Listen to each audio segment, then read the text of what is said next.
You are listening to the Screen to Screen Selling Talk Show hosted by Doug DeVitri, your source to increasing sales, productivity, and the customer experience.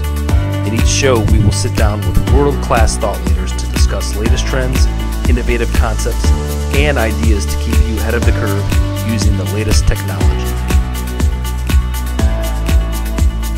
Welcome back to the show, everyone. Very special guest, Lauren Bailey, is one of the inside sales experts that you need to get to know. She has one of the most thriving practices when it comes to inside sales, working with top companies. And Lauren, just want to kind of introduce yourself. Welcome to the show today. Hey, thank you so much for having me. Hi, everybody. My name's Lauren Bailey. I run a company called Factor 8, and we specialize in inside sales, consulting, and training. We work primarily with the Fortune 500 and teaching people how to sell over the phone and how to maximize tools and processes, et cetera, to make that more efficient and more effective. Yeah, great. And so from the inside sales agent, I know that a lot of companies right now are transitioning from field reps to having a bigger inside sales team. But then also, you know, the inside sales team also is trying to get their experience in the field, so they kind of combine the two. What would you suggest for a big company, let's say, that has a large inside sales team and wants to be able to transition to maybe remote offices? What would you recommend how them getting started?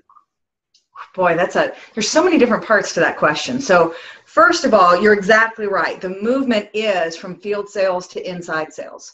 And there's different studies out there, but I would say on average, most of them are saying that inside sales is growing at a rate 10x field sales. So we do work with large companies, and they are adding and growing their inside sales teams and trying to figure out, how do I scale those? But inside sales is still viewed, perhaps wrongly, as more of an entry-level position to field sales. So what a lot of the big companies are doing out there is creating career paths. So you may start in inside sales. In fact, hell, you may start in care, right? Or you may be taking inbound calls and then graduating up to inbound sales calls and then flipping over that wall and graduating to outbound, and then maybe acquisition, and then maybe teamed with the field, and then able to push out into field sales positions. So smart companies look at their field positions as the ones that are a sales motion that is required for their most important, perhaps their most lucrative, their most complex, and their most geographically desirable customers. Does that make sense? No, so if you're a smaller customer, or you're way outside of a city where it doesn't make sense to have a field rep call on you, you're going to be managed by inside sales more and more. So the smart field people are recruiting from inside sales. And I'm going to share something with you. I have seen many inside sales people make that jump to field really successfully. I have yet to see a field seller move to the inside and be successful. It's a harder job. It just is. Well, so, explain us the difference of the skill sets required, but let's say between an inside rep and then the field rep. Yeah, okay. So I have a client that sells office supplies. And if you were my field rep, Doug, you're now looking at my office, right? I mean, you don't see the mess that's behind the camera over there, but right. And so if you were to meet me here, you'd have a lot of clues as to what's going on, right? First, you'd look at me and say, okay, female, rather casual. This seems to be a home office. These are the kinds of decorations she likes. I see that she keeps a clean desk, right? Instantly, a well-trained person in that industry would say, okay, here's 6 things I'm going to offer to LB because I've gotten to know her and I've gotten some impressions from her office. Does that make sense? Yeah, sure. Right? And plus, as you talk to me, you'd look at those verbal cues, right? Okay, she seems easily excitable. She's not paying attention. Or, I asked her a question, she answered something completely effing different. So she's not paying attention to me. So you get all of those cues. You're also able to look me in the eye and show me something. Yeah. Now imagine doing that completely with your eyes closed, right? You can't see my office. You've got no verbal cues. You have to tell me about products and suggest things to me. It's completely flying blind. It's a harder job, right? Plus, if you showed up at my front office door here and knocked, right, it's really hard for me to be like, I'm not here. I'm hiding, right? Not that I haven't hidden under the desk, but it's harder to do. But I mean, how often do you reject calls during the day? If you don't know the number, you totally reject it, right? Right, absolutely. So it's 10 times harder to get a hold of somebody, right? It's 10 times harder to uncover the need. And it's 10 times harder to propose your solution as a valuable differentiator than someone else's. So inside selling is harder. There's also higher expectations in terms of activity. If you tell a field rep that they need to make 5 visits and conversations in a day, they'll freak out. You tell an inside salesperson that they only have to do 5 a day, they think they're on vacation. Right? I mean, come on. It's like 20 calls, 100 calls that they're supposed to make. So there's a few examples for you. So anyway, the original question that you asked, was if you're trying to transition into that remote worker, what are some tips? Is that, yeah, sure. Yeah, no, that'd be great. Thank you. Yeah. Yes, I did hear you. I just chose not to answer. So you have a funny laugh. I love that. You kind of giggle like a schoolgirl. I do. It's very, it's what keeps me going, I guess. I love it. Oh, that's fun. All right. So from the rep's point of view, one of the hardest things about working remotely is when you lose the structure. Right? So big companies get that centralized inside sales works well because you can create a buzz, a culture, reporting, all the systems you need.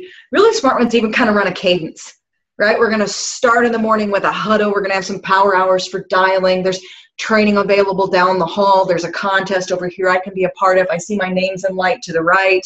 I see the training over here to the left. I can grab lunch. I can set up my desk, right? So they're used to that structure, and a lot of them give feedback that when they get out to remote or field positions, they needed that.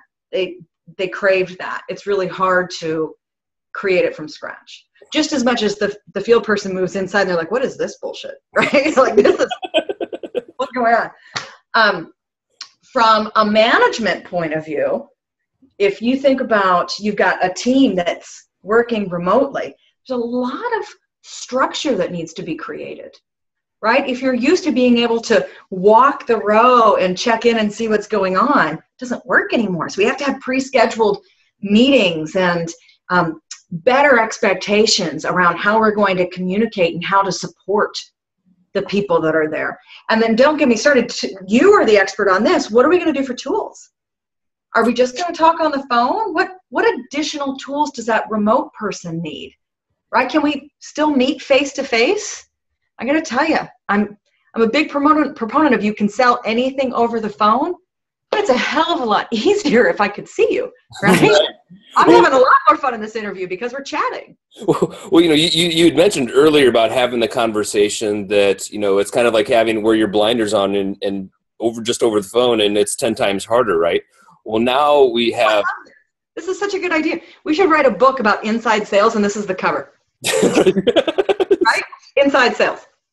But it is. Anyway. No, so now we have the opportunity to use visuals. Now I can see you. So what would be some things that say that a team that has that culture of inside sales, where many folks are kind of sitting in the same area, to where they go to remote? What would you suggest for management to kind of recreate that environment? Are there ways to be able to kind of keep that buzz going throughout the day to make sure that the reps are hitting their numbers? That is a tough one. It really is. It's a tough one. Personally, when I'm going to speak for myself on this because I am not an expert on managing remote teams. There's a lot of really smart people out there that are. Right? And definitely ask them this question. But I've run remote teams in the past, sales teams and training teams. And I would say, honestly, the very first priority was about meeting the individual needs. Just like it is, right, when you have new members of your team, it's not just about welcome to the team, let's do some rah-rah. It's getting to know Doug and what lights your fire and what pushes your buttons and what you need from me in support. It's worthy of an additional conversation. When you have an employee move out to that, right? What do you need from me? How often would you like to talk? In some ways, it opens up. Sure, you miss the structure, but some people don't love structure, rep or manager, right? So, okay, Doug, you and I aren't going to see each other, but, once every other quarter or something, right, at the big company meeting, what's best for you? Yeah. And if you know that, fantastic. If you don't, it's my job as your leader to help give some suggestions, right? Here's what's worked for others in the past, right? We typically are doing, hey, we used to do a daily huddle. We used to do a weekly team meeting. We used to do a monthly one-on-one performance review. Let's start by getting those meetings on the calendar and work through what that needs to look like and feel like for you personally, right? How do you do it as a team? Yeah. Frankly, I did a couple things, right? My goal is to try to still create that team atmosphere because people thrive that, right? That's one of the thrive in that. It's one of the big motivators is feeling like you belong to something. Sure. Individual, a team, and a corporate level. So one of the things I would do is try to get them to connect with each other without me. Yeah. So we do things like who's an expert on what, right? Like team go-to sheets is what we call them because we're so creative in our naming. But if you needed help with Salesforce, then go see Joe, right? If you need product help, go see Mary. If you need help cracking a new account, see Sean. So getting them to call each other more often, awesome. Getting everybody on a Hangouts or an IM or whatever your company uses internally so that you can chat to each other just like you used to roll over in the cube. That's also a cool thing to do. And then trying to have some fun, right? I would schedule team meetings to be a little bit longer. Yeah. Right? So that we could do silly things with each other so that we all got to know each other as humans and kind of it's almost trying to recreate the impromptu fun that you got to create when you're all sitting down a row from each other. Most definitely. Well, Lauren, you're definitely a lot of fun and you have so many great things to share. I know I've learned a lot from you and I really appreciate you collaborating with me on this podcast. So thank you. Oh, it's my pleasure. My pleasure. Hey, awesome. I can't wait to see the book. Thanks.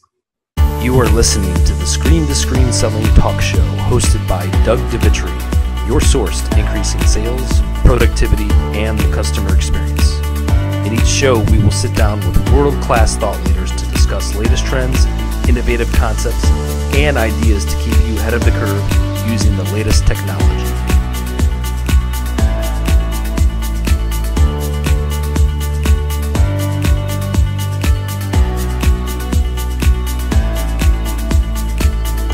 Are you ready for more meetings in less time with less expense? Screen to Screen Selling has answers. Screen to Screen Selling is the fastest way to increase sales, productivity, and the customer experience. Screen to Screen Selling is a mindset before it becomes a skill set. Let's look at your beliefs. Or even like join.me and some of the Receive access to upcoming episodes of the Screen to Screen Selling Talk Show, special announcements, and insider resources. DeVitri.co/screen to screen. Order Screen to Screen Selling from 800 CEO READ, Amazon, Barnes & Noble, iTunes, Books A Million, and McGraw-Hill Education.